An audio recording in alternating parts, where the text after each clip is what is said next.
So good evening once again. Thank you for being here. This is an exciting night for me. It's my first in-person Christmas Eve here at Zion, so that's exciting. So Christmas and Christmas Eve can be sort of a time that's sort of wrapped up in lots of emotions, be mixed emotions. Sometimes the songs you're hearing on the radio or you're hearing the carols aren't really jiving with how you're feeling, and that's okay. And then we come to church and we have the comfort of these familiar hymns in the scriptures. And as soon as Lois started playing "O Come All Ye Faithful," I was like, oh, it's Christmas. This is great. But sometimes the memories that come up at this time can be really difficult as well. So I invite you to just acknowledge that, to know that that's okay.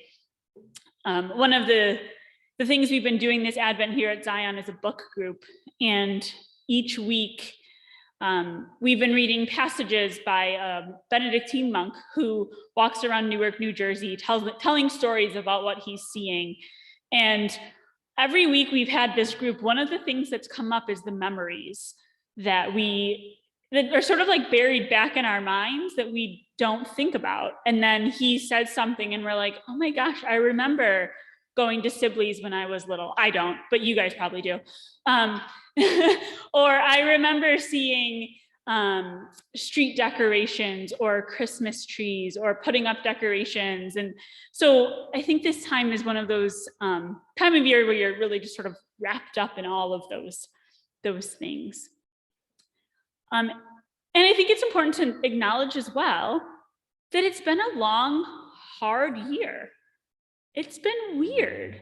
I don't think any of us would have expected that we would still be in the midst of a pandemic last year when we were doing this online. I don't think we would have said, oh, well, next year it'll be all, I think we would have said next year it'll be all fine. It'll all be over, and it's not. And I think for all of us, that's just this ever-changing world that we live in that literally changes by the day. It's exhausting and it's a hard place to be in. So all of that being said, I think one of the beautiful things about this night, about Christmas, is that it's a reminder of two things. It's a reminder of light and it's a reminder of love. And I think those are just two messages that we really can cling to in our tired, overworked, exhausted, not really sure what's coming world. So we always hear this passage from the prophet Isaiah: the people who walked in darkness have seen a great light.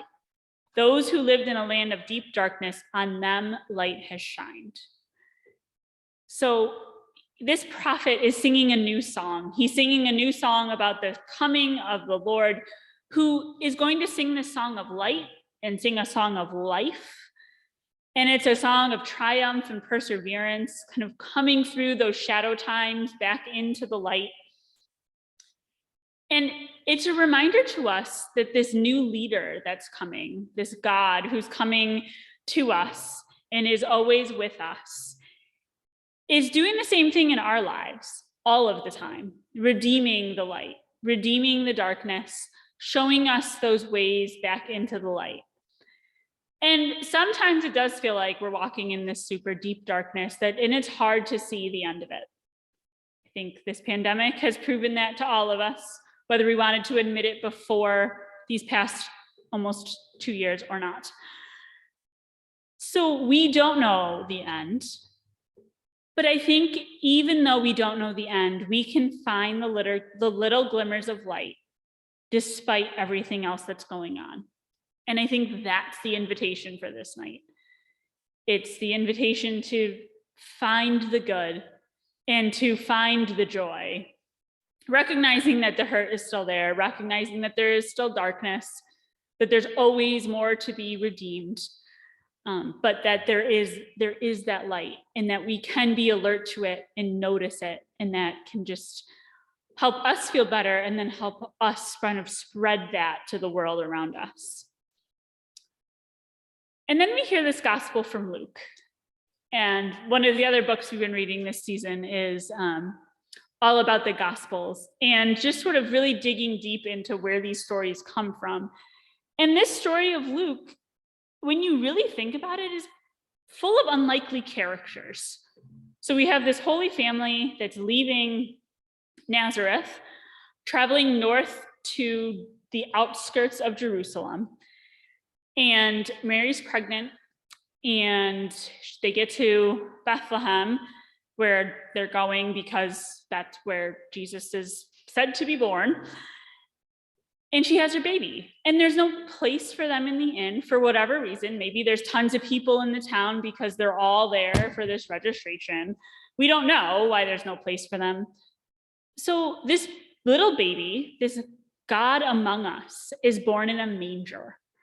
He's born in a food trough among cows and all the smells of the barn. And we sing that song, the hymn Silent Night, and I doubt there was really a whole lot of silence happening in that barn. So we have this band of unlikely characters, this family, young couple, doesn't really matter how old they are, but they're young. And they're traveling to this unfamiliar place. And then shepherds come along. And the shepherds are guided there by angels. And all of these people, Mary and Joseph included, are all there to behold this baby Jesus. They're there to see this sign, this light that they've been promised. The angels tell them that there's glory and that the shepherds need to go and see this. And they make haste and they go and see this baby. So we started our service this evening with the lighting of the Advent wreath. And we sang the beautiful refrain about God with us, Emmanuel. And that is the heart, the message of this evening, of this season of Christmas. So that baby was born into a manger. God chose to be born into our messy, crazy world. God chose to be born to a couple who may or may not have been able to take care of him on their own. They had a community of people around them. They were guided by shepherds and guided by angels. And we're reminded in that lighting of the Advent wreath that this God is with us throughout it all, through the good and the bad, the happy, the sad, the confusing, the easy to understand. It doesn't matter. God is always there.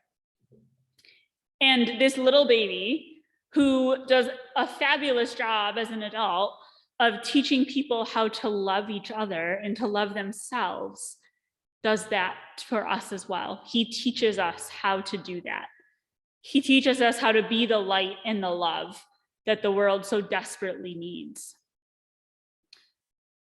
So even in the midst of darkness, even in the midst of shadows or uncertainty or sadness, there is always a little bit of light.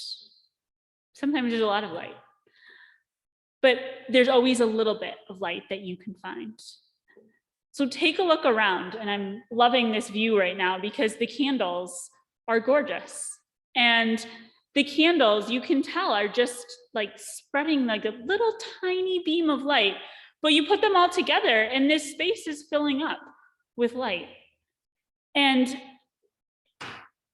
so just kind of soak in that image, and I invite you to walk with that, to take that with you this evening as you go out back into the darkness, to just let that light, let these candles fill you with hope, fill you with love, and help you find whatever joy you can in this Christmas season. Amen.